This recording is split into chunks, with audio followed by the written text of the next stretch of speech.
Homeowners across the country are trying to sort out what's next now that at least 3 major mortgage lenders have frozen foreclosures. The banks are sifting through piles of paperwork to see if documents were improperly handled and whether some families were wrongly forced from their homes. David Wright has the latest.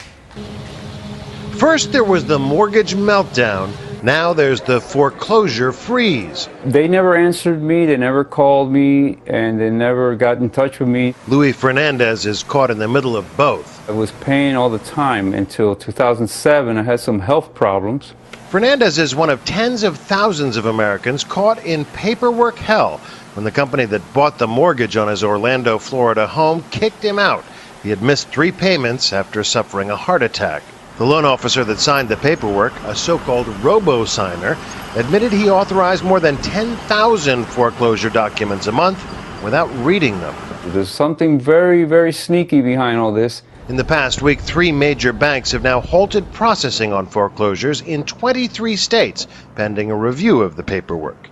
Ally Bank, Bank of America, and J.P. Morgan Chase are now under pressure to prove they weren't cutting corners to repossess homes. The banks are saying it could be as little as 30 to 60 days. You're dealing with 50,000 loans. In one case, maybe 50, 40, 60,000 in another. That's plenty of paperwork to have to go through. The company that owned Luis Fernandez's mortgage is nearly 2/3 owned by the U.S. taxpayers after a $17 billion bailout. I would say I was a victim. The question is, would the taxpayers agree with the robo-signers and kick him out of his home so quickly? For Good Morning America, David Wright, ABC News, Los Angeles. And here to tell us what this could mean for people who have lost their homes and the housing market as a whole is Jerry Willis. She is the host of the Willis Report on the Fox Business Network. Jerry, it's good to have you. Thank you. Good to be here. Front page of the New York Times, and we see 3 signatures, supposedly from the same person, but you can see very, very different. And people are just saying to themselves this morning, how in the world, Jerry, could this happen?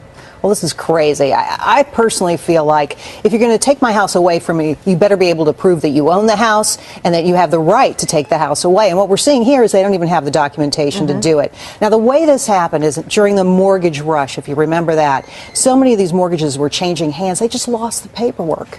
And now they're trying to rush these mortgages back through the other way into foreclosure. And they're doing a bad job of it. And as a matter of fact, AGs across the country are filing suit on this. So what's your recourse if this is happening to you? Well, your recourse now is, now you can say, okay, court, you haven't proven, the bank has not proven its case. They can't take my house away because they can't prove to me that they own it or the documents they presented were in error or were wrong in some way. So does this in any way, and I know it's a gray area for a lot of people, does this give homeowners a little extra time now, perhaps, to maybe get the money together so they don't lose their home? I don't know if this gives people time or not. You know, the average foreclosure now is taking something like a year and 3 months to get through. So at this point, most folks have already had plenty of time to repay if they can. A lot of the banks out there are saying this is no time to negotiate. Let's face it, if they come to court and they can't prove that they own the loan, you don't even know who to negotiate with. And so you think of those people who thought they were getting a good deal and bought a foreclosed home. Do they even own the home? That's a great question. I think we're going to be playing this out in the courts for a long time because you don't know who owns that house. You bought a note and you don't know who from. So this could be contested legally. Already the housing market is so volatile and just a roller coaster. What do you think is going to have the impact on that and just the economy overall, Jerry? Well, we've got about 4 million people who are in foreclosure or serious delinquency right now. So now you slow down that whole process.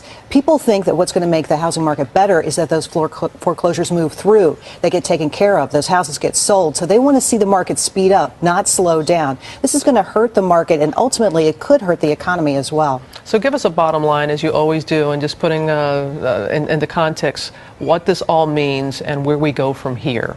Well, look, if I was one of these people who was in foreclosure right now, I'd fight it. I would come out swinging because I think at the end of the day, if these banks can't prove they own your home, they shouldn't get it. At the end of the day, if you're a homeowner already, you're going to have to watch and make sure there aren't foreclosures in your neighborhood because that's going to bring the value of your home down. It can affect so many more people than we realize. All right, Jerry, thank you so much. Thank you. Good to have you back with us.